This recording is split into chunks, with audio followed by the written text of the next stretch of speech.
Apple a présenté Apple Vision Pro, son futur casque de réalité augmentée, il y a quelques semaines, et depuis quelques jours, ils ont publié une mise à jour d'Xcode qui permet de développer des applications pour Apple Vision Pro. Aujourd'hui, on va donc voir comment coder une première interface avec SwiftUI pour Apple Vision. Et donc aujourd'hui, on va voir ce qu'on doit installer pour pouvoir développer pour visionOS, on va se familiariser en vitesse avec le simulateur du casque, et puis on va développer une petite interface avec SwiftUI. Vous êtes sur la chaîne SimpleTech, la chaîne où vous trouverez plein de tutos et de discussions intéressantes autour du monde du développement. Et maintenant, place au code.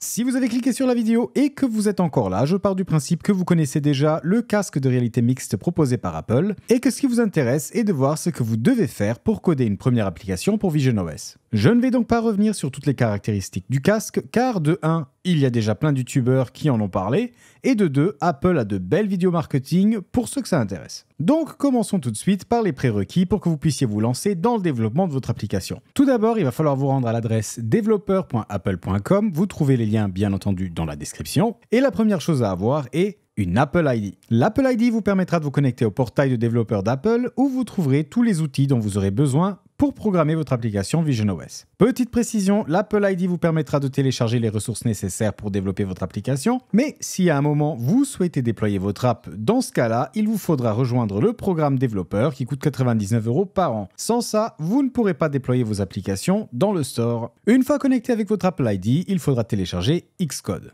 Lors du téléchargement, le formulaire vous demandera pour quelle plateforme vous souhaitez développer. Ici, on va se focaliser sur visionOS, donc je ne coche que la case visionOS. Je vais passer le téléchargement car ça va prendre un peu de temps. Voilà, je viens tout télécharger et une fois que c'est fait, il suffit d'extraire l'archive téléchargée et de glisser l'application Xcode Beta dans le dossier d'application et maintenant vous pouvez lancer Xcode Beta. Pour ma part, ce n'est pas la première fois que je lance cette version d'Xcode, du coup il est possible que vous voyez aussi un pop-up qui vous demandera d'installer des packages additionnels. Si c'est le cas, installez les packages pour les plateformes qui vous intéressent et une fois que c'est fait, vous pourrez continuer à suivre ce tuto. Maintenant, il est temps de créer notre application avec SwiftUI. Donc pour cela, on va commencer par appuyer Create New Project. Ici, on va choisir la plateforme visionOS. On choisit l'application App. On fait Next. On donne un nom à notre application. Je vais l'appeler SimpleTech visionOS Preview. Il nous faut aussi un Organization Identifier. Moi, j'ai simplement mis com.simpletechprod. L'Initial Scene, on va la garder à Window. Et l'Immersive Space, on va le garder à Mixed. On appuie sur Next, on crée un dossier pour notre projet, je vais l'appeler SimpleTech visionOS Preview, Create, et là on appuie à nouveau sur Create.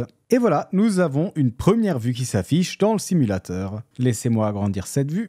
Et donc là, avant de commencer à coder quelque chose dans la partie gauche, regardons une fois le simulateur afin de comprendre quelles sont les différentes options qui s'offrent à nous. Commençons par la partie centrale, et là vous voyez notre fenêtre qu'on peut redimensionner tel qu'on le souhaite. Bien entendu, maintenant l'intérieur c'est le code générique, mais dans quelques instants on va remplacer cette vue par quelque chose qu'on créera nous-mêmes. Au-dessus de cette vue, vous avez une petite flèche qui pointe vers le bas.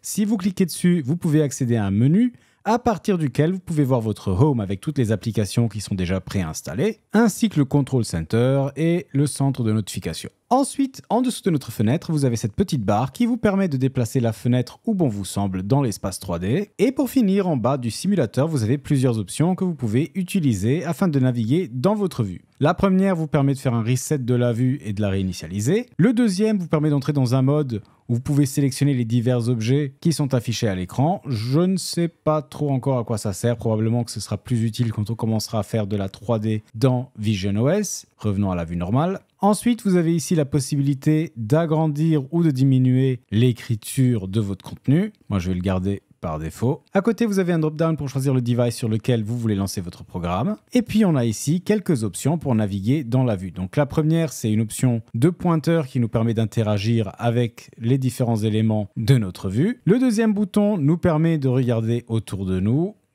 Ensuite, on a cette petite croix-là qui nous permet de bouger l'environnement vers le haut, vers le bas, gauche, droite. Une autre sphère qui nous permet de tourner autour de notre vue cette fois-ci. Et pour finir, cette loupe avec un zoom in, zoom out qui nous permet d'aller en arrière ou aller en avant de notre environnement. Pour finir, on a cette petite caméra qui nous permet de prendre très rapidement une vue spécifique de notre application, donc top, bottom, leading, back par exemple, qui nous permet de voir l'arrière de notre application. Je vais nous remettre en front.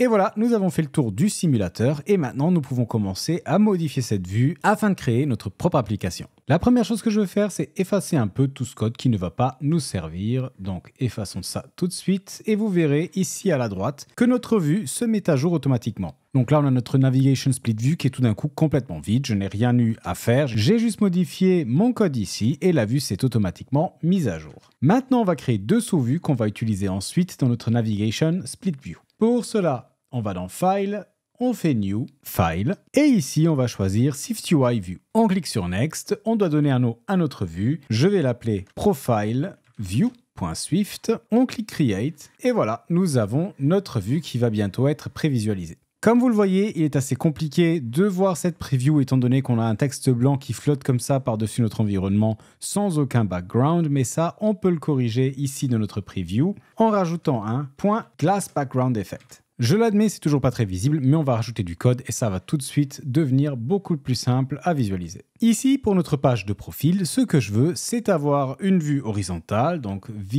Stack, et là on va avoir un form, donc un petit formulaire. Dans ce formulaire, je veux une section qu'on va appeler Général, et dans cette section, on va avoir deux text fields qui vont permettre à l'utilisateur d'entrer son nom et son prénom. Text field, et entre parenthèses, on va donner le nom du text field en question, donc moi je vais l'appeler first name. Ensuite, il nous faut une variable à laquelle on va attacher ce champ. Pour cela, on va d'abord la créer, bien entendu.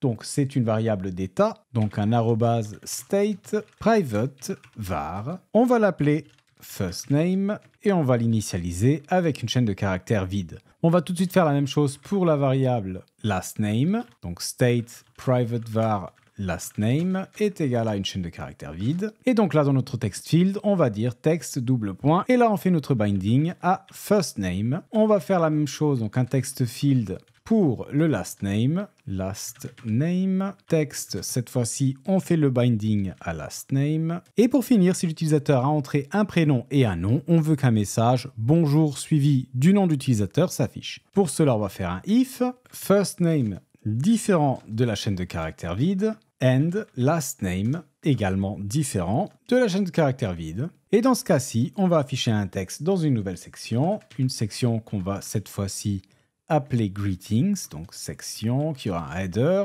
Ce header sera un texte et le texte du header sera le texte Greetings. Et à l'intérieur de cette section, on va simplement avoir un texte qui va afficher Hello, suivi de la variable firstName, espace, et pour finir, la variable lastName. Essayons ça tout de suite. Et donc là, normalement, si je tape un nom, simple, et puis dans lastName tech, nous avons bien Hello Simple Tech qui s'affiche. Et vous voyez que le texte s'adapte dès qu'on tape quelque chose dans l'un des champs. Donc ça, ce sera notre première vue. Maintenant, j'aimerais en créer une deuxième en vitesse.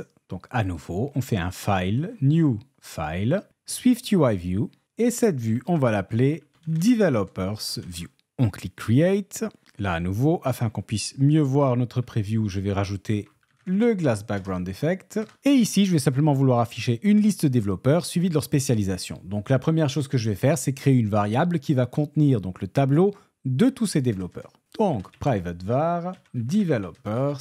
Cette variable aura le type tableau de dictionnaire de string mappé vers un string et va être égal donc à ce tableau. Et chaque ligne du tableau comportera un dictionnaire avec 3 clés, une clé image qui va être égale à un emoji, une clé name qui va être égale au nom du développeur, donc ici John Doe, et ensuite une clé spécialisation qui va être égale à la spécialisation du développeur, donc par exemple JavaScript Developer.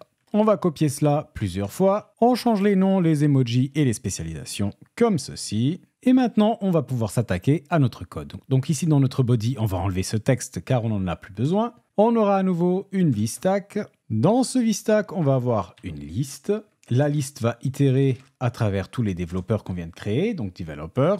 Chaque développeur va être identifié par son nom, donc l'id sera égal à \point crochet ouvert name. Et là, on va simplement dire développeur in et on pourra utiliser cette variable développeur à l'intérieur de notre liste pour référencer chacun des éléments individuels de notre liste. Et ici, je veux une horizontal stack. À gauche, on va simplement avoir à chaque fois l'emoji du développeur en question. Donc, on va prendre un texte dont le contenu va être égal à developer entre crochets image pour accéder à la clé image. Et si jamais cette clé n'existe pas, on prendra un emoji par défaut qui sera un emoji qui rigole. On voit tout de suite que j'ai fait une petite faute car on ne voit que des emojis qui rigolent. Et effectivement, ce n'est pas developer images avec un S, mais developer image qui va nous retourner le bon emoji. Voilà. Ensuite, je veux que cet emoji soit plus grand, donc on va faire un font large title. Cet emoji va être suivi d'une VStack où on aura tout d'abord un texte qui contiendra développeur entre crochets name, donc le nom du développeur. Si on n'a pas de nom par défaut, on va mettre simplement une chaîne de caractères vide. Là, on va changer le texte pour le mettre en bold, donc font weight bold. Et en dessous, on aura le texte développeur entre crochets. Et là, on aura la partialization.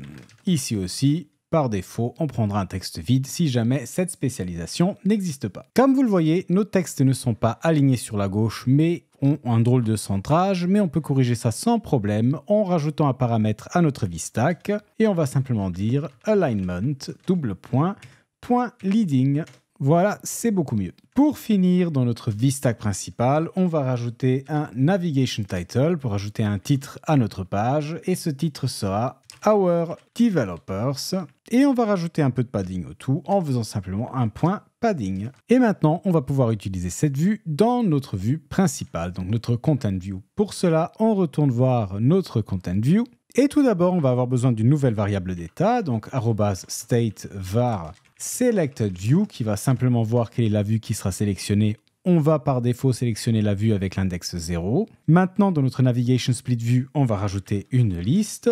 Cette liste va prendre le paramètre selection qui va être égal au binding de cette variable en question, donc selected view. Et à l'intérieur de cette liste, on va avoir des navigation link. Donc navigation link value 0, donc la première vue. La première vue aura un label qui sera égal à un texte et ce texte va simplement dire developers. On aura un deuxième navigation link, cette fois-ci avec value qui va être égal à 1 et un label qui va être égal à un texte dans lequel on va simplement écrire profile. Maintenant dans Detail, on va avoir une VStack et à l'intérieur de cette VStack, on va faire un switch de la Selected View et c'est ici qu'on va dire ce qu'on veut afficher selon les différents cas. Donc le case 0, on va afficher la vue Developer View. Pour le case 1, on va afficher la vue Profile et par défaut, on va afficher la Developer View.